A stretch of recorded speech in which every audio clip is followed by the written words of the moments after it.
On the eastern path towards self-inquiry, there's a lot of poetry as well as descriptions of elements and another side of life that you might not have heard of. And using the elements to understand life is beautiful, but it takes a little while for you to start seeing these types of things. It's almost like, I would say it's kind of like art, you know. Once you look at something, you can appreciate it, but if somebody can point out to you the little details, the where's Waldo on the painting, the next time you see that little detail. And that's kind of what the process of self-inquiry is, the simplified version. But specifically, the part of water with our relationship with our past and our place in the now is a great metaphor. But understanding water is to understand consciousness is the accuracy of the reflection of sunlight on water. And as you can tell with the elements, that wind affects the reflection and debris could affect the reflection. And trying to enhance to see what things are is the process of self-inquiry. There is blinders that we have to remove ourselves. But in order to do that, we have to look in the mirror, and you'll see water many different times throughout your experiences. Another way to understand water is that you are 70% water and this earth is 70% water, and there's a symbiotic relationship. As well as in the East, they would say that your past experiences are settled on you like gravity, like water, and this is called manas. Now, understanding our past is manas, and understanding the element of water and the experiences that sometimes when we're going through something, we feel like we're in a little dinghy in the middle of an ocean that has storms going on, just swells. And that feeling in the now of fearing the next swell, the next wave. Well, I'm going to try to see if you can see it through my eyes, because I see the element of water now. And I see what Einstein is saying with any matter that's in space with concentrated energy can create a black hole. I get that. I get that pull, and I think we all feel the current of the now, that we're in our heads and we're just struggling.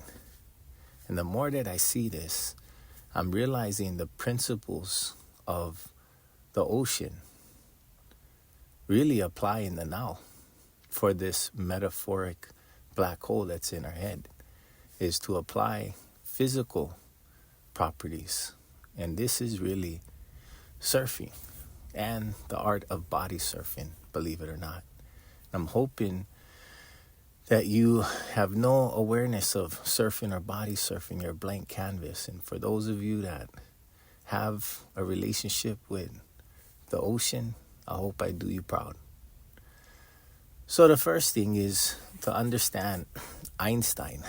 I know it kind of is off topic right now, but Einstein, he has a lot of theories. And one of the theories I want to build on is, he says any matter that's in space with concentrated energy can create a black hole.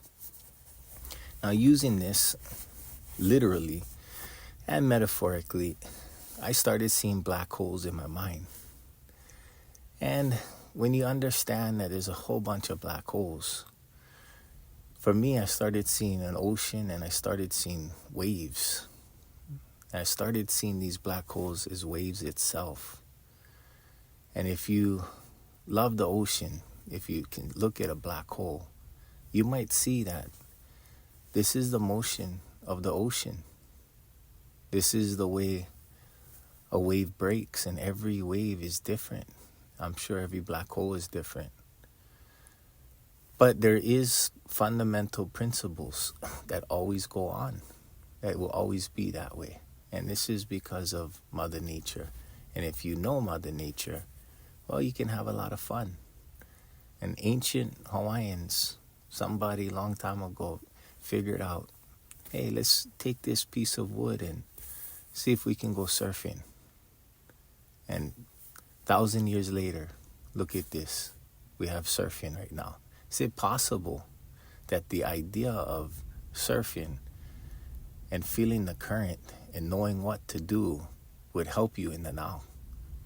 So just one moment, I want to make sure I highlight that there is an experience in the now, and I think that that is how you would feel if you were in the water right now and there were waves coming. So to help you with that, I'm going to first teach you a few things before we get to the lesson. The first thing is water safety. So the first thing is, if you're in a current, you have to swim in an angle. If you've never been in a current, think of current as wind. You always know what direction the wind is blowing. So you have to go forward, but in an angle to get out of current. If you keep going forward and you're not going in an angle, after about an hour or two, you're going to find that you're in the same spot, if not farther out to the ocean, and tired. So always remember, you got to go in an angle. So in the now, remember, you got to go in an angle. You got to do something different. You got to take a different angle. The other thing is, if you're out in the ocean and there's a big wave that's coming, well, the way that you can get out of that situation is by duck diving. So every surfer knows how to duck dive. So first, we would practice with you duck diving and play games until you know how to do it. And surfing, it's usually all games. So we're just going to practice. And as you do things, as you practice your duck dive, you're taking a deep breath and you're going down, and you can get used to that. So when we go out, this is the final lesson, the most important lesson of the duck dive, is that every wave comes in sets. So if you're out there and there's a big wave, there's two things you got to do. Take a deep breath, get your head down, and go as deep as you can to the bottom if you can. And come up, get a breath of fresh air, be ready, because you got to go back down. There's going to be about 3 or 4 waves. And if you keep going down and you keep going out deeper, the deep area, the deep ocean, that's where all the safety is. So if you know what to do, you're going to do that. And a little side note is, if there's a big wave coming, you're going to realize that every surfer is moving. They're all going towards that wave. They're not trying to ride that wave. They just know that the wave breaks a lot deeper. If the wave is bigger, you got to swim out to it. So hopefully you can duck dive that bugger. So be aware of the now. The wave is too big. Take a deep breath. Put your head down. Make sure your butt is following. Come up for air. Take a deep breath and make sure you go back down. Because if you don't remember the sets, you're going to end up learning a lesson, and that whitewash is horrible. So be aware in the now and keep taking an angle. Now, if you can see this black hole, I want you to realize, if you were to try to get out of the now, in my head, there's only one angle if you can see the current. And if you get on that line, I'm telling you, you're going to be surfing. So this, to me, is this all I see now is black holes, is, these surfing. And then I realize is surfing is actually 2 ways. Surfing, that most people know, is the longevity of the ride, to stay away from the tube where the wave has been. And by the way, the black hole tube where it's getting sucked into, and that's your past. So staying away from that, getting out of the now and trying to ride things out, you're going to find it's fun and you can do your tricks. And that is my metaphor also for my wants process, which is working on your subconscious. I have an intervention named Fear Wants Truth. But the wants process is giving yourself the things that you want. That is riding out a wave, the longevity. Now, that same program, the same intervention, Fear Wants Truth, has another one that is called the fear process. And that is kind of the reason why I want to take time to build up for this. If you've ever body surfed, then you might validate what I'm saying. There is a love for people that body surf. If you watch body surfing, you may think these guys are crazy. But all of these guys are physics, scientists. These guys understand so many things going on at one time.